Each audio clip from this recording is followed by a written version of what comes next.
Bonjour à tous, bienvenue sur le plateau TV Veto Inside en direct du congrès AVVAC Marseille édition 2025. On va parler de l'annonce d'un cancer pour un animal de compagnie qui est compliqué envers des propriétaires. Comment la gérer? Quels sont les conseils d'un spécialiste en oncologie? Je vous propose d'en parler avec notre confrère David Sayag, spécialiste en oncologie à Toulouse. Bonjour David. Bonjour Valérie. Bon David, toi c'est ton quotidien d'annoncer des cancers aux propriétaires d'animaux de compagnie. Je sais que tu parles souvent de relations tripartites même.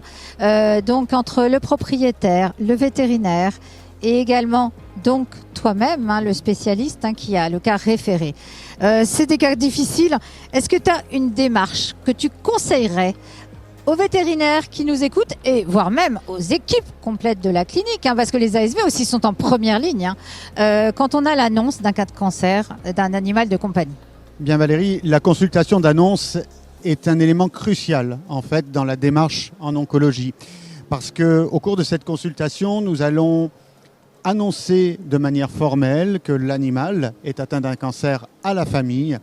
Et il est très important d'exposer à ce moment-là, de manière claire, honnête et informée, de manière précise et scientifiquement établie, les faits. Et d'abord les faits. Et ça, c'est notre objectif. Il faut utiliser un vocabulaire simple qui soit le plus compréhensif possible. Donc il ne va pas y avoir une recette miracle. Il va falloir s'adapter à chaque famille.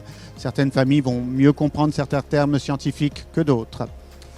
Et il va falloir aussi procéder en équipe. Et là, l'ASV va avoir aussi toute sa place, car le discours peut être moins bien compris parfois par les vétérinaires et donc nécessiter de reposer des questions derrière à l'ASV. Donc l'ASV doit être impliquée, doit être informée de la situation de la famille dans ce moment-là. Alors en effet, comme tu le soulèves, c'est une relation tripartite. La famille, nous en tant que vétérinaires et l'équipe médicale au sens large avec les ASV et l'animal au cœur de tout, car l'objectif de cette consultation est d'annoncer de la manière la plus fiable possible pour ensuite énumérer les stratégies de traitement. Alors quelles sont les réactions les plus complexes que tu as été amené déjà à rencontrer et comment tu les as gérées? Alors il existe, je pense, 1000 façons de réagir à une annonce de cancer. Et je pense que parfois, les sentiments s'expriment très souvent. Donc malheureusement, on peut pleurer. Et j'ai d'ailleurs, malheureusement, sur mon bureau, toujours à disposition une boîte de mouchoirs pour dans ces moments difficiles. On peut aussi avoir un sentiment d'injustice qui parfois mène à de la colère. Et je pense que les réactions les plus difficiles sont celles où justement on n'arrive pas à cerner une réaction. Mais quand elles sont exprimées, il faut les laisser s'exprimer. Il faut les laisser s'exprimer.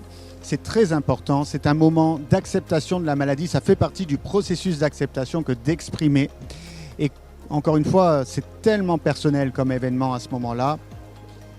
On a 1000 façons de réagir. Mais si on a de la colère, parce qu'il y a parfois des propriétaires, enfin des pet parents, comme on dit, qui peuvent mal réagir au fait qu'on annonce un diagnostic. Moi, je vois même des radiologues en humaine, j'en ai dans l'entourage, qui me disent, mais parfois quand j'annonce un cancer à une femme, j'ai ce reproche finalement d'avoir annoncé ce cancer. On l'a, j'imagine, dans notre profession aussi. Comment tu réagis? Alors, par la compréhension. Tout simplement. C'est-à-dire bien sûr que parfois on a cette réaction de colère et donc à ce moment-là on dit je comprends votre colère, je vais donc passer par un autre média puisque visiblement la consultation d'annonce, une fois que la colère est exprimée, le discours n'est plus entendu, donc il faut résumer par écrit. Je vous envoie mes recommandations et nous en reparlons dans quelques jours car la colère elle est toujours transitoire, passagère, car elle est mal orientée. Les familles n'en veulent jamais aux médecins, aux vétérinaires par la suite. Ils comprennent finalement que c'est une injustice vis-à-vis de leur animal. Et donc, pour moi, le plus important, c'est de rester compréhensif, toujours. Oui, donc il faut laisser le temps de digérer pour qu'on ait une discussion apaisée finalement, pour ensuite passer aux étapes suivantes de la prise en charge de l'animal selon le souhait du propriétaire. Exactement. Et parfois aussi, ça m'arrive rarement, mais ça peut être utile. On a des personnes ressources extérieures, au-delà du corps médical, qui peuvent nous aider et notamment des psychologues qui peuvent, dans certains cas, accompagner dans l'acceptation de la maladie. Cela fait partie du parcours classique en médecine humaine. Oui, bien sûr. Alors, les ASV, puisque on s'adresse aussi à vous aujourd'hui, ASV, dans cet épisode, sont aussi en première ligne avec les pet parents, justement, qui ont eu l'annonce. Et donc là, je sais que ton équipe soignante, elle est très impliquée aussi. Quels conseils donnerais-tu aux ASV qui nous écoutent pour mieux gérer les propriétaires d'animaux qui sont concernés?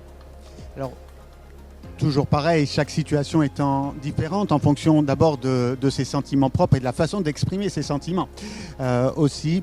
Mais c'est justement, moi, mon meilleur conseil que je donnerais, c'est de ne pas les refouler, ces sentiments. Et on a le droit d'accompagner les familles. On a le droit parfois d'avoir une larme avec les familles, de partager leur tristesse, tout en veillant cependant à se protéger. Encore une fois, c'est la différence entre l'empathie et l'absorption des sentiments des autres. Et on a le droit il faut surtout s'exprimer, parler. Je pense très sincèrement que c'est le fondement même de la relation animale-vétérinaire que de discuter et de parler de la manière la plus honnête possible et la plus franche possible. Donc finalement, on peut dire que ce sont les attentes les plus importantes que les pet parents peuvent avoir vis-à-vis des cliniques vétérinaires, c'est-à-dire transparence et partage. Et écoute, exactement. Et écoute, voilà. Finalement, c'est très proche. Alors, heureusement que tous les animaux qui viennent en service d'oncologie ont des espérances de vie quand même maintenant de plus en plus prolongées. Mais je me permets ce raccourci, David, n'avale pas de travers. C'est finalement le même cheminement que lors de l'annonce d'un deuil. Oui, c'est-à-dire qu'il faut savoir être transparent et partager. Oui et non. On est capable de guérir en fait certains cancers. Et donc là aussi, encore une fois, en fonction du cancer que nous allons prendre en charge, le discours et l'approche sera différente. Sur un mastocytome de bas grade où je sais qu'on a de très grandes chances de guérison, mon discours va être complètement différent, parfois un petit peu plus technique pour expliquer simplement aux familles, voilà, nous savons ce qu'il faut faire, il y a des grandes lignes directrices et donc il faut les suivre et nous allons guérir, c'est l'objectif. Donc la réassurance, bien sûr, oui. La différence de l'annonce plus sombre. Exactement. Et quand on annonce par contre une maladie métastatique, par exemple, où là on sait que parfois on va accompagner que sur quelques semaines, ou parfois juste des soins palliatifs même, il est vrai que là, à ce moment-là, on est plus dans l'écoute et le fait de rassurer sur le fait que quoi qu'il advienne, on sera là pour veiller au confort et à la qualité de vie du patient. Bon, merci beaucoup David. Et maintenant, petite page de pub néanmoins, parce que le but, c'est de trouver des solutions. Et David, justement, tu as un livre, Mon animal a un cancer, et je vous invite à le partager avec les pet parents qui viennent en clinique, parce que c'est une mine d'informations qui peut vous aider à leur donner les clés. Parce que vous n'avez pas forcément le temps en clinique de pouvoir tout partager avec eux. Parfois, vous pouvez être pressé, et pour que ce soit justement compris et qu'ils aient un soutien extérieur, eh bien, partagez avec eux les conseils de David dans ce livre où David, je le connais bien, a mis tout son cœur et il a même assorti sa tenue aujourd'hui à la couverture de son livre. Depuis tout à l'heure, je me rends compte que tu es tout en vert. En tout cas, merci beaucoup David merci, pour Valérie. ce partage. Et donc, j'espère que cet épisode vous aura intéressé et que vous aussi, lisez-le, Mon animal a un cancer, parce que c'est important et vous trouverez plein de clés. Allez, à très vite sur Veto Inside, plein d'actu pour la profession avec des vétérinaires spécialistes pour Veto, étudiants Veto, ASV. Alors suivez-nous et partagez nos épisodes parce que c'est fait pour vous, les équipes vétérinaires. À bientôt David. Merci Valérie, au revoir. Au revoir.